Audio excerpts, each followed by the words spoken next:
മിഥുൻ മേഘനയോടൊപ്പം ജീവിക്കുന്നതല്ലേ ശരി? അതിനാര് തടസ്സം നിന്നാലും ഇനി അതൊരു പക്ഷെ ആന്റി ആണെങ്കിൽ പോലും കാര്യങ്ങൾ കൂടുതൽ വഷളാവുകയുള്ളൂ. വെറും 4 ദിവസത്തെ സമയം മതി മിഥുൻ എന്റെ ഭർത്താവായി മാറാൻ. നിന്റെ വാക്കുകൾ ഇവിടെ വിലപ്പോവില്ല മഞ്ജരി. നിന്റെ വാശിക്ക് ബലിയാടാവാൻ മിഥുനെ ഞാൻ വിട്ടുതരില്ല. എങ്കിൽ അതും കാണാം. എന്റെ പൊന്നു മഞ്ജരി, ഏതും പുറത്ത് വെളിച്ചപ്പാടിനെ നീ എന്തിനാ തോണ്ടാൻ പോയത്? നാളെ മിഥുനൊപ്പം നിനക്കൊരു കല്യാണം ഉണ്ടാവണമെങ്കിലും അവനൊപ്പം ഈ കുടുംബത്തിൽ വന്ന് ജീവിക്കണമെന്നുണ്ടെങ്കിലും അരുണിമേച്ചയുടെ പെർമിഷൻ കിട്ടാതെ പോയാ ഇത് വല്ലതും നടക്കുമെന്ന് തോന്നുന്നുണ്ടോ? ആ സമയത്ത് അങ്ങനെ പറയാനാ എനിക്ക് തോന്നിയത്.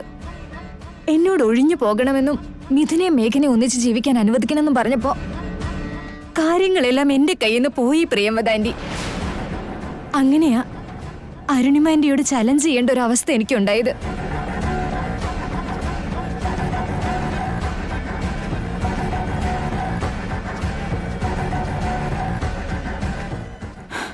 അതുപോട്ടെ, നീ ഇക്കാര്യത്തെക്കുറിച്ച് മിഥുനോട് സംസാരിച്ചായിരുന്നോ? എന്നാ പിന്നെ അതോടെയല്ല അവതാളത്തിലാവും.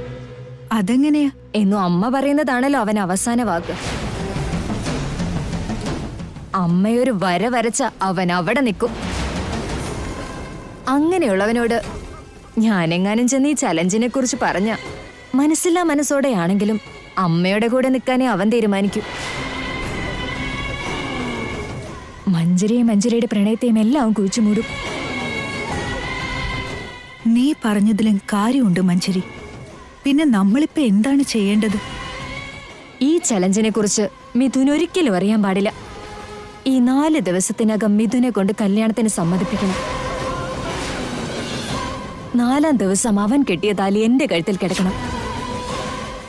ഇനി ഒട്ടും വൈകിപ്പിക്കാതെ നന്ദൻ ഫാമിലിയിലേക്ക് മരുമകളായി ഞാനെത്തണം.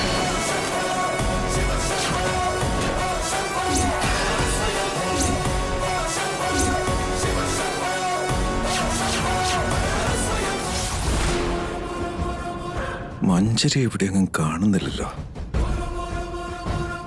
വലിയേട്ടാ, എങ്ങോട്ടാ?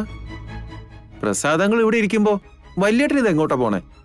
മിഥുൻ, നിന്റെ ഭാര്യ മേഘനയെ പോലെ ഒരു മരുമോളെ എനിക്കും കിട്ടണേന്ന എന്റെ പ്രാർത്ഥന. മേഘനയ്ക്ക് നിന്നോടുള്ള ആത്മാർത്ഥ സ്നേഹവും നിനക്ക് അവളോടുള്ള കരുതലും കാണുമ്പോ ഏതൊരു മനുഷ്യനും അതുപോലെയൊക്കെ ഒന്ന് ജീവിക്കാൻ കൊതിച്ചു പോകും. Thank you so much uncle. Mithun, എന്താ ഡാഡ്? നമ്മുടെ പ്രസാദേട്ടൻ മേഘനയെ നിന്നെ എത്രമാത്രം ശ്രദ്ധിച്ചിരിക്കുന്നു നോക്കിയേ. അത് ശരിയാ ഡാഡ്. ഇത്തരം സ്നേഹബന്ധങ്ങൾ ഇപ്പോ എവിടെ കാണാൻ കിട്ടും? ഇന്നലെ ഞങ്ങളുടെ വീട്ടിൽ നടന്ന പിറന്നാളാഘോഷത്തിൽ എല്ലാ കണ്ണുകളും ഇവരുടെ നേരെയായിരുന്നു. അത്ര മോഹിപ്പിക്കുന്ന ജോഡി സത്യത്തിൽ തിരിച്ചെത്തിയപ്പോ ഒഴിഞ്ഞിടേണ്ടതായിരുന്നു ജയദേവ.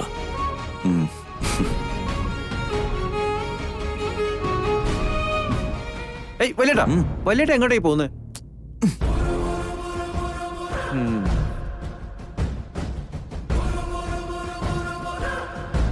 ഈ മഞ്ജരി എവിടേക്കാ പോയത്?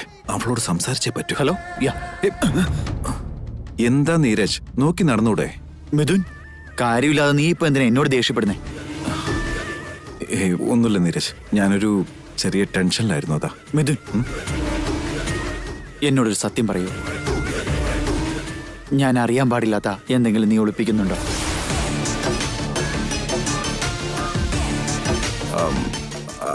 അങ്ങനെയൊന്നുമില്ല നീരജ്. ഞാൻ ശ്രദ്ധിച്ചിരുന്നു. എന്റെ മഞ്ജരിയുടെ എൻഗേജ്മെന്റ് ആണെന്ന് അറിഞ്ഞപ്പോ തൊട്ട് നിന്റെ മുഖത്തൊരു മ്ലാനതയുണ്ട്. അപ്പൊ തൊട്ടാണ് നിന്റെ ടെൻഷനും ദേഷ്യവും ഒക്കെ തുടങ്ങിയതും. തൊട്ടതിനും പിടിച്ചതിനും എല്ലാം നീ ഇറിറ്റേറ്റ് ആകുന്നുമുണ്ട്. കാര്യം എന്താണെന്ന് പറ. പ്രത്യേകിച്ചൊന്നും ഇല്ലെന്ന് പറഞ്ഞില്ലേ നീരജ്? അല്ലല്ലോ മിഥു, നിന്റെ മനസ്സിൽ എന്തോ ഉണ്ട്. പറയ്, ഞാനും മഞ്ജരിയും കല്യാണം കഴിക്കുന്നതിൽ നിനക്ക് താല്പര്യമില്ലേ? ഇല്ല, നിന്റെ മഞ്ജരിയുടെയും കല്യാണത്തിൽ എനിക്ക് താല്പര്യമില്ല.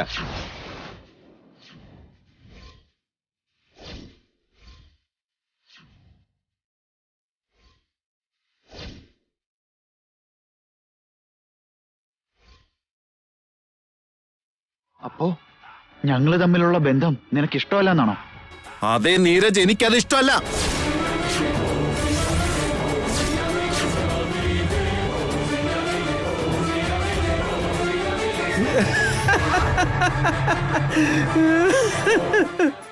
നീരജ്, നീ ഷോക്കായി പോയല്ലേ? ഇങ്ങനെയുള്ള ഷേക്കിംഗ് ഡയലോഗ്സ് പറഞ്ഞ ആർക്കാ ഷോക്ക് അടിക്കാതെ? മിഥുൻ, സത്യം പറയണം, ചെറുപ്പം തൊട്ടേ നിനക്ക് എന്നെ ഇഷ്ടമല്ലായിരുന്നു. എന്നും എന്തോ വിദ്വേഷം പോലെ. ആദേശത്തിലല്ലേ നീ ഇങ്ങനെ പറയുന്നേ? അതങ്ങനെയല്ല നീരജ്.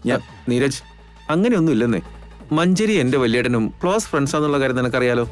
അറിയാം. അതുകൊണ്ട് മഞ്ചരിക്ക് എന്തൊക്കെയോ ബിസിനസ് അംബിഷൻസ് ഉണ്ട്. ആംബിഷൻസ് റീച്ച് ചെയ്ത് കല്യാണം കഴിക്കാൻ ഇരിക്കുകയായിരുന്നു. ഒടുവിൽ ഇങ്ങനെ അതിനു മുമ്പേ കല്യാണം നിശ്ചയിച്ചപ്പോ ബെസ്റ്റ് ഫ്രണ്ടിനൊരു വിഷമം. അവളുടെ അച്ചീവ്മെന്റ്സിനെയൊക്കെ എപ്പോഴും വലിയേട്ടനാണ് ഏറ്റവും കൂടുതൽ പ്രോത്സാഹിപ്പിച്ചിരുന്നത്. ആണോ? എല്ലാരും താഴെ ഇരിക്കും, നിങ്ങൾക്ക് എന്താ ഇവിടെ കാര്യം? എല്ലാരും അങ്ങോട്ട് വന്നേ. നടക്ക. വാ മിഥുൻ. മുത്തശ്ശ, സ്വീറ്റ്സ് എടുത്തോളൂ.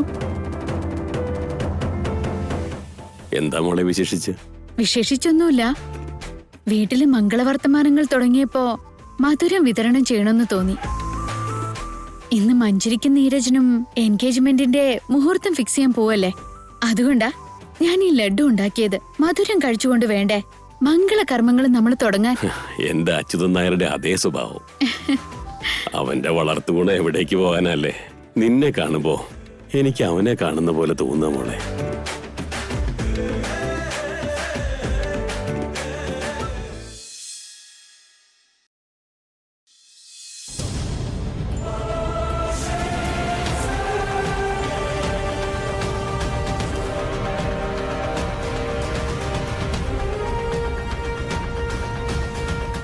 ജോത്സരെ, പറഞ്ഞോളൂ. മഞ്ജരിയുടെയും നീരജിന്റെയും നിശ്ചയം നടത്താനുള്ള നല്ലൊരു മുഹൂർത്തം കുറിക്കണം. ദാ ഇപ്പൊ തന്നെ ചെയ്യാലോ. മോളെ മഞ്ജരി, ദാ നീ ഈ കടലാസിലേക്ക് നിന്റെ നാളും പേരും സമയവും എഴുതിത്താ.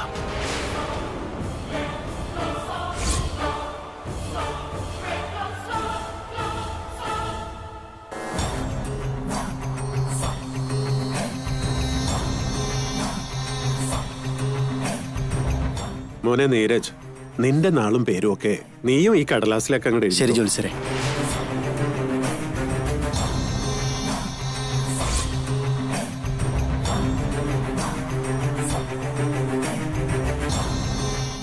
ജാതകം ഒത്താലല്ലേ ഈ നിശ്ചയവും പിന്നെ കല്യാണവും ഒക്കെ നിങ്ങൾ നടത്തൂ. തെറ്റായ ഡീറ്റെയിൽസ് ആണ് ഞാൻ തരുന്നതെങ്കിൽ ജാതകം എവിടെ നോക്കൂ അരുണിമാൻറ്റി.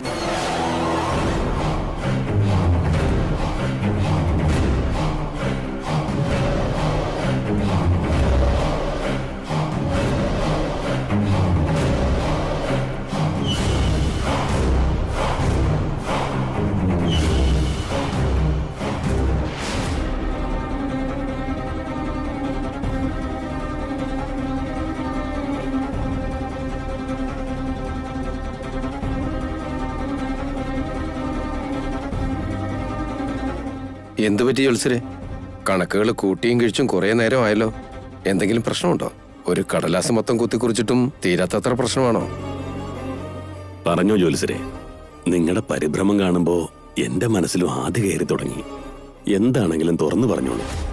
സാറേ, രണ്ടുപേരുടെയും ജാതകം ഒപ്പിച്ചുകൊണ്ട് മുഹൂർത്തം നോക്കിയിട്ട് ഈ അടുത്ത കാലത്തൊന്നും ഒരു തീയതി ഒത്തു കിട്ടുന്നില്ലല്ലോ.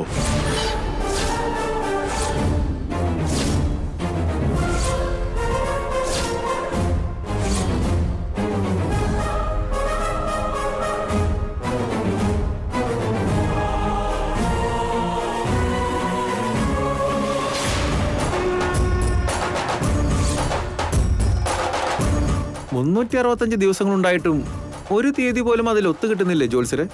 പറഞ്ഞത് സത്യമാ. ജാതകബലത്തെ അടിസ്ഥാനപ്പെടുത്തിയ മുഹൂർത്തം നിശ്ചയിക്കുക. ഇവർക്ക് ചേരുന്ന ഒരു തീയതി ഈ കൊല്ലം ഇല്ല, ഒരു 6 മാസം.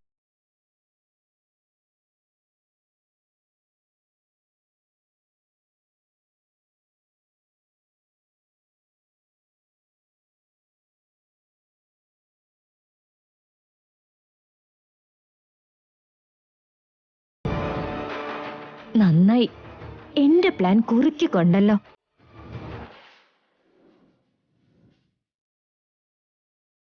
എന്നാലും ജോത്സരെ, നിങ്ങൾ ഒന്നുകൂടി ഒന്ന് നോക്കി പറ. ആവശ്യമില്ല. ഇനി എത്ര തവണ ഗണിച്ചാലും ഇവരുടെ ജാതകവും മാറില്ല, അതിലെ കുറവുകളും ആയില്ല. അവയൊക്കെ അടിസ്ഥാനപ്പെടുത്തിയുള്ള ഗ്രഹനിലയും മാറില്ല.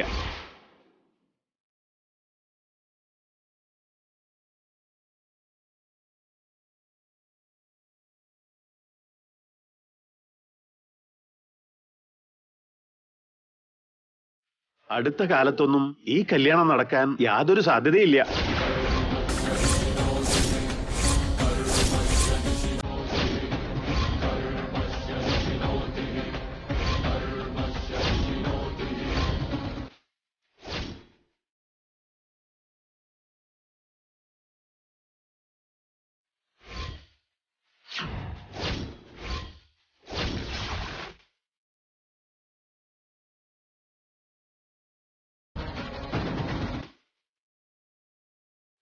രക്ഷപ്പെട്ടു. തൽക്കാലത്തേക്ക് ഈ നിശ്ചയത്തിന്റെയും കല്യാണത്തിന്റെയും വർത്തമാനങ്ങൾ കെട്ടടങ്ങിക്കോളൂ. പിന്നെ പതിയെ എല്ലാവരും ഇതങ്ങ് മറക്കും. അതിനിടയ്ക്ക് അനുയോജ്യമായ ഒരു സന്ദർഭം കണ്ടെത്തി ഗ്രാൻഡ് പേയോട് കാര്യങ്ങളെല്ലാം തുറന്നു പറയണം.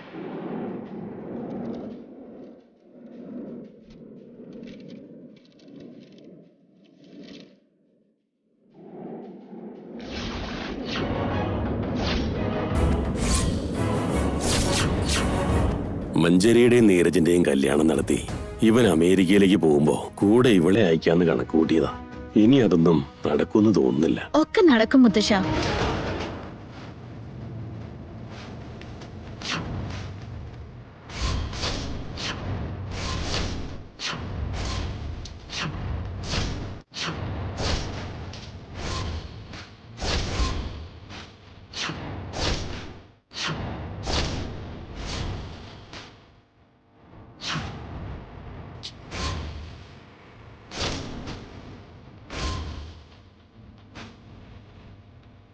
മഞ്ജരി, നിന്റെ പിറന്നാൾ എന്നാണെന്ന് നീ പോലും മറന്നോ? അതോ എഴുതിയ വഴി കൊല്ലത്തിന് പകരം മാസം മാറിപ്പോയതാണോ?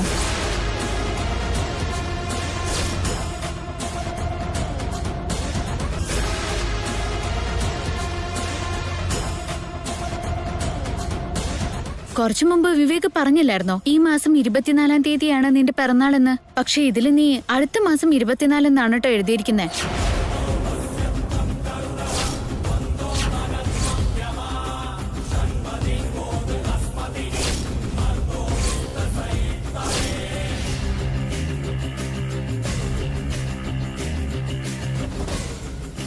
അധികം തന്നെ ഏട്ടത്തി. ഇവളെ കൊണ്ട് തോറ്റല്ലോ. ഓരോ ചുവടിലും ഇടംകോലിടാൻ കേറി വന്നോളും. ഒടുവിൽ ദേഹിന്റെ അവസാന കച്ചിത്തുരുമ്പിലും കേറി തൂങ്ങിയവള്. ഏട്ടത്തി പറഞ്ഞത് ശരിയാ മഞ്ജരി. മറവിയൊക്കെ എല്ലാവർക്കും ഉണ്ടാവുന്നതാ. പക്ഷെ സ്വന്തം പിറന്നാൾ പോലും മറക്കുന്ന അത്ര പാടില്ല.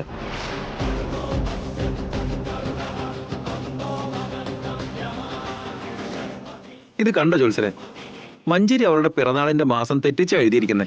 അടുത്ത മാസം ഈ മാസമായി മാറ്റിയിട്ട് ഒന്നുകൂടെ ഒന്ന് നോക്കിക്കേ.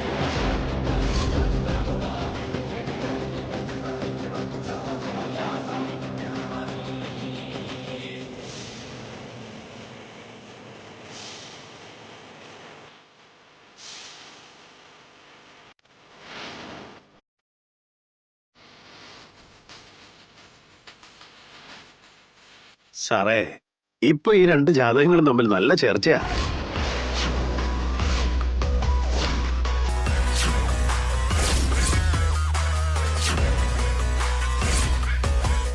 ഈ കൊല്ലത്തെ മുഹൂർത്തങ്ങളിൽ ഏത് മുഹൂർത്തത്തിൽ വേണമെങ്കിലും ഈ കല്യാണം നടത്താം.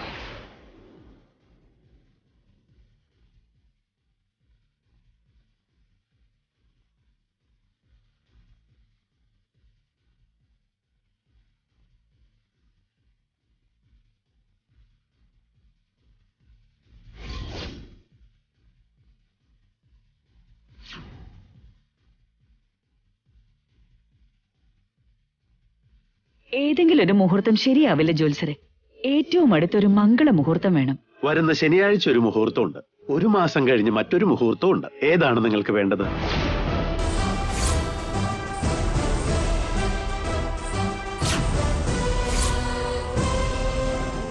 നിശ്ചയം നടത്തുന്നതിനായി മാസങ്ങളോളം കാത്തിരിക്കുന്നത് എന്തിനാ?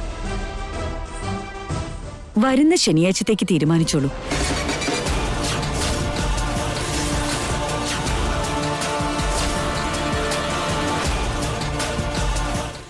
അരുണിമാന്റെ രണ്ടും കൽപ്പിച്ചുകൊണ്ടാണല്ലോ കഴിയുന്നതും പെട്ടെന്ന് എന്നെ ഇവിടെ നിന്ന് ഒഴിവാക്കാനുള്ള സൂത്രമാ.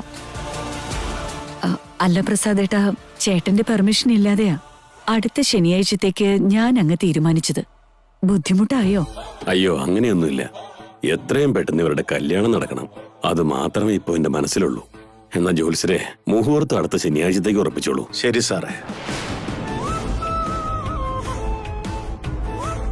എന്തു പറയുന്നു പ്രസാദേട്ടാ? ഇപ്പൊ ചേട്ടന് സമാധാനായി കാണുമല്ലോ. ആ, കൊച്ചുമോന്റെ നിശ്ചയം മഞ്ജരിയോടൊപ്പം ആകുമ്പോ പ്രസാദേട്ടനെ അത് സന്തോഷിപ്പിക്കുമെന്ന് ഉറപ്പല്ലേ അരുണിമേ? പ്രസാദേട്ടനെ മാത്രമല്ല, ഞങ്ങൾക്ക് എല്ലാവർക്കും അതിൽ പരം സന്തോഷം വേറൊന്നില്ല. ഇനി തെളിച്ചു പറഞ്ഞ എല്ലാവരും സന്തോഷത്തിൽ ആറാടുകയാണെന്ന് വേണേ പറയാം.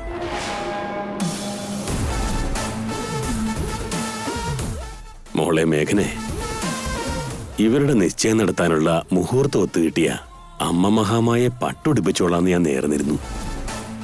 ഇന്നൊരു മംഗളമുഹൂർത്തം കുറിച്ചു കിട്ടിയോണ്ട് നാളെ തന്നെ ആ വഴിപാട് കഴിക്കണം. പക്ഷേ നാളെ എനിക്ക് ചില അത്യാവശ്യ കാര്യങ്ങളുണ്ട്. നീ വേണം മഞ്ജരിയെയും നീരജിനെയും കൂട്ടിക്കൊണ്ട് ആ വഴിപാട് അങ്ങ് പൂർത്തിയാക്കാൻ. അയ്യോ, അത് മുത്തശ്ശൻ ചോദിക്കണോ? പറഞ്ഞ ഞാൻ ചെയ്തോളൂല്ലോ. മുത്തശ്ശൻ ഇനി അതെനിക്ക് വിട്ടെന്നേക്ക്.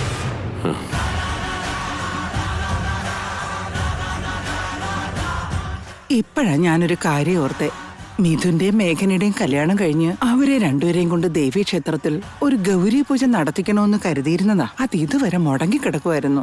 മോളെ മേഘനെ, എന്തായാലും പോകുന്നുണ്ടല്ലോ, മിഥുനെയും കൂട്ടിക്കോ. ആ പൂജ അങ്ങ് കഴിപ്പിച്ചേക്ക്. ശരിയാണ് മേഘനെ, വഴിപാടുകൾക്ക് മുടക്കം വരുത്തരുതെന്ന്.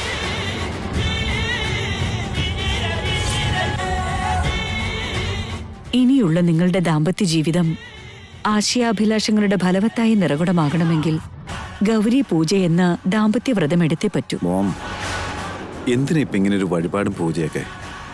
മിഥുൻ, നീയും മേഘനയും ഒന്നിച്ച് ചിരകാലം സകല സൗഭാഗ്യങ്ങളോടും യാതൊരു പ്രശ്നങ്ങളും ഇല്ലാതെ ജീവിതം മുന്നോട്ട് നയിക്കാൻ ഇങ്ങനെയുള്ളവയൊന്നും മുടക്കാൻ പാടില്ല. മോമിന്റെ സംസാരത്തിലും പെരുമാറ്റത്തിലും ഒക്കെ ഒരു പുതുമയുണ്ടല്ലോ. ഒരു വശത്ത് മഞ്ജരിയുടെ കല്യാണം നടത്താനുള്ള തിടുക്കം, മറുവശത്ത് ഞാനും മേഘനയും എന്നും ഒന്നിച്ച് ജീവിക്കണോ അത്രേ. മോമിന്റെ എന്തിനുള്ള പുറപ്പാടാ? എന്നാ പിന്നെ നാളെ അമ്മ തന്നെ ഇവരുടെ കൂടെ നിന്ന് മേഘനയും മിഥുനും ആ വ്രതം ചിട്ടയോടെ പൂർത്തിയാക്കിയെന്ന് ഉറപ്പുവരുത്തണം. അതൊക്കെ ഞാൻ നോക്കിക്കൊള്ളാം അരുണിമേ, നീ അതോർത്ത് വിഷമിക്കണ്ട.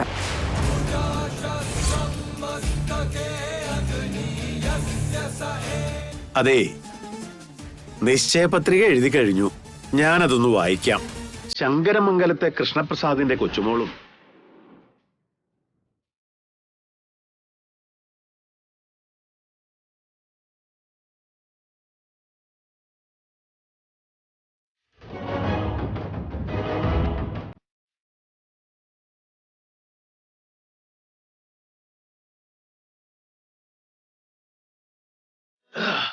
ഞാൻ ഇറങ്ങട്ടെ, വരട്ടെ, പോയിട്ട് വരട്ടെ.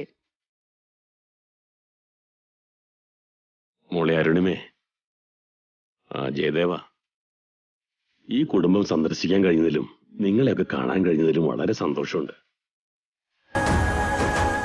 നിങ്ങളുടെ കുടുംബത്തിൽ വെച്ച് നീരജിന്റെ നിശ്ചയത്തിന്റെ മുഹൂർത്തം കുറിക്കാൻ കഴിഞ്ഞതും വലിയൊരു കാര്യമായിട്ടാണ് ഞാൻ കാണുന്നത്.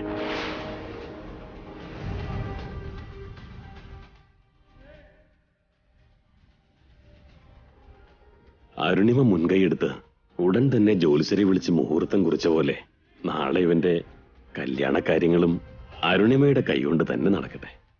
അതിലെനിക്ക് സന്തോഷമുള്ളൂ പ്രസാദേട്ട. ഈ നിശ്ചയത്തിന്റെ മംഗളമുഹൂർത്തം എത്താൻ ഞാനും ഇപ്പൊ ഓരോ ക്ഷണവും എണ്ണാൻ തുടങ്ങിയിരിക്കുന്നു.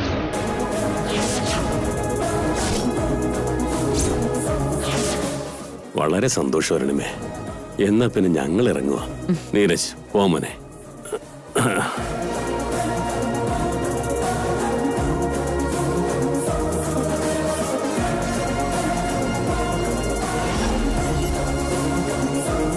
Jayadeva, അരുണിമയെ ശ്രദ്ധിച്ചായിരുന്നോ?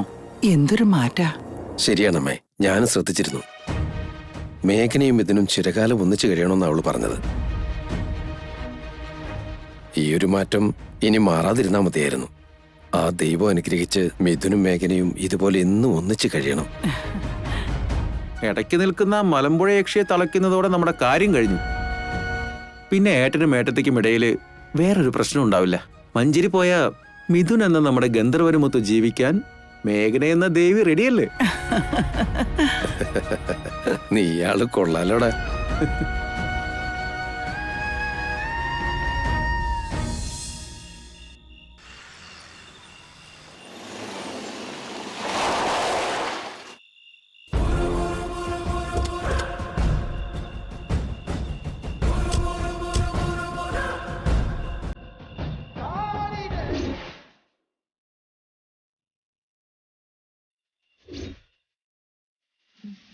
It was a nice party, Chandu.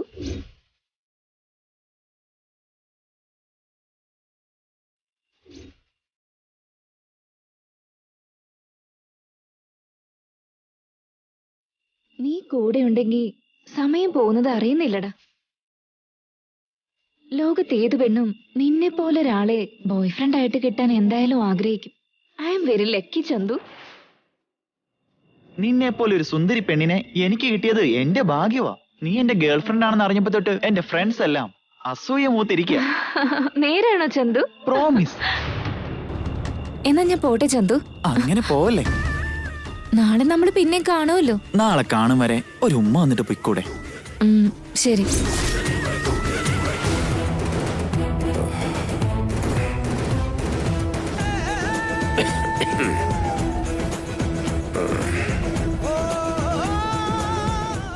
അച്ഛ അവിടെ നിക്ക്. അതെ അച്ഛാ, അച്ഛൻ ഇതുവരെ കിടന്നില്ലായിരുന്നോ? ഇല്ല മോളെ, ഉറക്കം വരുന്നില്ലെന്നേ. നിന്റെ മുഖത്ത് എന്താ ഒരു പേടി പോലെ? എനിക്കൊരു പേടിയില്ല അച്ഛാ. ശരി, ഇവിടെ കുറച്ചുനേരം അങ്ങോട്ടും ഇങ്ങോട്ടും നടന്നിട്ട് ഉറക്കം വരുമ്പോ പോയി കിടന്നോളാം. ഇവിടത്തെക്കാളും അവിടെ ടെറസിന്റെ മുകളിൽ കൂടെ നടക്കുന്നതായിരിക്കില്ലേ അച്ഛാ നല്ലത്? തണുത്ത കാറ്റ് കൊള്ളുമ്പോ ഉറക്കവും പെട്ടെന്ന് വന്നോളൂ അച്ഛാ. ആ, അത് നല്ല കാര്യം തന്നെ. ശരി, എന്നാ ഞാൻ ടെറസിലോട്ട് പോയിക്കോളാം.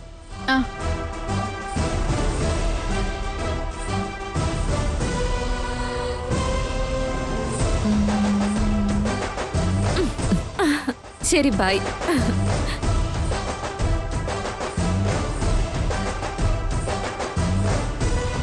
ഹർഷിനി, ഇനി മേലിൽ ഇത് ആവർത്തിച്ചു പോകരുത്.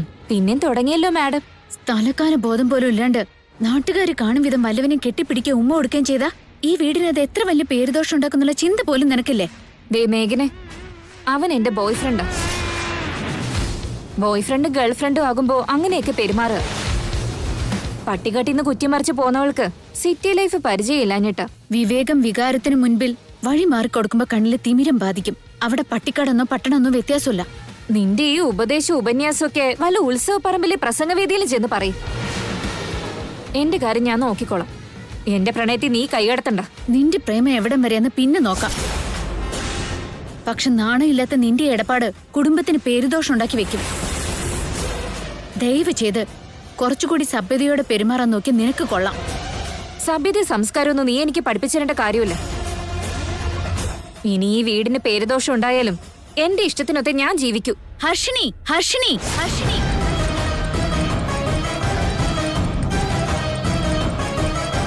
ഇവിടുത്തെ മരുമകൾ എന്ന നിലയ്ക്ക് ഈ കുടുംബത്തിന്റെ മാനം കാക്കേണ്ടത് എന്റെ കൂടി ഉത്തരവാദിത്വം.